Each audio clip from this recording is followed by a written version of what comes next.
Hello all, అందరూ ఎలా ఉన్నారు? నేను మీ పుష్ప. ఏంటి ఈరోజు రెసిపీ ఏంటనుకుంటున్నారా? చూస్తున్నారు కదా, గోంగూర చికెన్ కర్రీ అండి. టేస్ట్ అయితే అద్దరిపోయింది. వీడియోని ఎక్కడ స్కిప్ చేయకుండా ఎండ్ వరకు చూడండి. అలాగే వీడియోని లైక్ చేసి ఛానల్ సబ్స్క్రైబ్ చేసుకొని పక్కన ఉన్న బెల్ ఐకాన్ క్లిక్ చేయడం మర్చిపోవద్దే. ముక్క చూసారా ఎంత సాఫ్ట్గా, ఎంత బాగా ఉడికిందో. అన్నంలో ఈ గోంగూర చికెన్ కర్రీ కలుపుకొని చికెన్ ముక్క పెట్టి ఉల్లిపాయ ముక్క పెట్టుకొని తింటే ఉంటుందండి. అబ్బా, నోట్లో నీళ్ళు ఊరాల్సింది ఎవరికైనా. మరి ఇది ఎలా చేసుకోవాలో చూసేద్దాం. దీనికోసం ముందుగా స్టవ్ వెలిగించి కడాయి పెట్టుకొని ఫ్రెష్గా ఉన్న గోంగూరను తీసి వేసుకోవాలి. నేను 3 కట్టల పుల్ల గోంగూరను వాడుకుంటున్నాను. గోంగూర చికెన్ కర్రీలోకి ఎప్పుడైనా పుల్ల గోంగూర మాత్రమే బాగుంటుంది. మీరు పుల్ల గోంగూరే వాడుకోండి.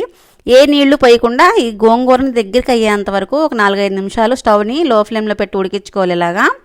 ఇలా ఉడికిన తర్వాత ఈ గోంగూరని వేరే గిన్నెలోకి తీసేసుకొని చల్లారనివ్వాలి. ఇప్పుడు ఇదే కళాయిలో కొద్దిగా ఆయిల్ వేసుకొని, ఆయిల్ కొంచెం ఎక్కువే పడుతుంది, నాన్ వెజ్ కర్రీ కదా.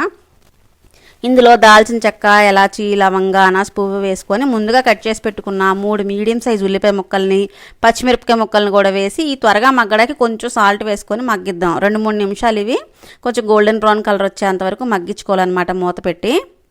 ఇలా మగ్గిన తర్వాత ఇప్పుడు ఇందులో ఫ్రెష్గా నూరుకున్న అల్లం వెల్లుల్లి పేస్ట్ వేసుకోవాలి. నాన్ వెజ్ కర్రీకి ఎప్పుడైనా ఫ్రెష్గా ఉన్న అల్లం వెల్లుల్లి పేస్ట్ వేస్తే టేస్ట్ ఇంకా బాగుంటుంది. ఇలా అల్లం వెల్లుల్లి పేస్ట్ కూడా పచ్చివాసన పోయేంత వరకు మగ్గించుకున్న తర్వాత ఇప్పుడు ఇందులోనే మనం ముందుగా శుభ్రం చేసి పెట్టుకున్న చికెన్ వేసుకోవాలి. నేను 1/2 kg చికెన్ తీసుకున్నాను. ఈ గోంగూర చికెన్ కర్రీలోకి చికెన్ పీసెస్ అనేవి కొంచెం పెద్దగానే ఉండాలి. ఇలా వేసుకొని కలిపి 3-4 నిమిషాలు ఇది చికెన్లోని వాటర్ అంతా ఇంకే వరకు ఇలా ఆయిల్ తేలుతుంది కదా, ఇలా వచ్చే వరకు వేయించుకున్న తర్వాత ఇందులో మనం కొద్దిగా పసుపు, 2 టీ స్పూన్ల కారం, 1 టీ స్పూన్ ధనియాలు జీలకర్ర పొడి, 1 టీ స్పూన్ చికెన్ మసాలా, టేస్ట్కి సరిపడా సాల్ట్ వేసి ఒకసారి కలుపుకోవాలి. అలా కలిపిన తర్వాత 1 రెమ్మ కరివేపాకు వేసుకొని ఇందులో గ్రేవీకి సరిపడా 1 గ్లాసున్నర వాటర్ పోసుకోండి. వాటర్ పోసుకొని ఒకసారి కలిపి స్టవ్ని లో ఫ్లేమ్లోనే పెట్టుకొని ఈ చికెన్ పీస్ని ఉడకనివ్వాలన్నమాట. మీరు చికెన్ పీస్ ఉడకముందు గోంగూర అస్సలు వేయకూడదు.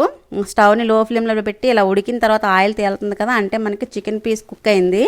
ఆ తర్వాత ఇందులో మనం ముందుగా మిక్సీ పట్టుకున్న గోంగూర పేస్ట్ వేయాలి. మీకు ఇక్కడ ఒక డౌట్ రావచ్చు, గోంగూర డైరెక్ట్గా వేయొచ్చు కదా, ఉడకబెట్టింది పేస్ట్ ఎందుకు చేశారు అని.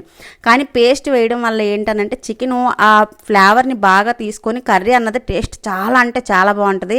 మీరు ఎప్పుడు రెగ్యులర్గా చేసేలా కాకుండా ఒక్కసారి ఇలా ట్రై చేయండి, మీకే తెలుస్తుంది. గోంగూర వేసిన తర్వాత ఆయిల్ తేలేంత వరకు మనం ఉడికించుకున్నాం కదా 2 నిమిషాలు.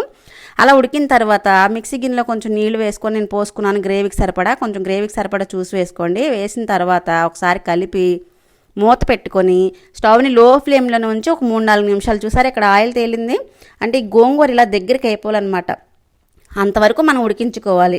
ఇలా ముక్కకి గోంగూర అన్నది పట్టింది అనుకోండి, టేస్ట్ అల్టిమేట్గా ఉంటుంది. తప్పకుండా నేను చూపించిన ట్రై చేయండి. అంతే, ఆ స్టవ్ కట్టేసి సర్వ్ చేసుకోవడమే. అసలు చూస్తుంటేనే నోరు ఊరిపోతుంది కదా, టేస్ట్ అయితే అద్దరిపోయింది. మరి ఇంకెందుకు ఆలస్యం, మీరు కూడా ట్రై చేసి మీకు ఎలా కుదిరిందో కమెంట్ సెక్షన్లో కమెంట్ చేయండి. మరో వీడియోతో మళ్ళీ కలుద్దాం. బాయ్.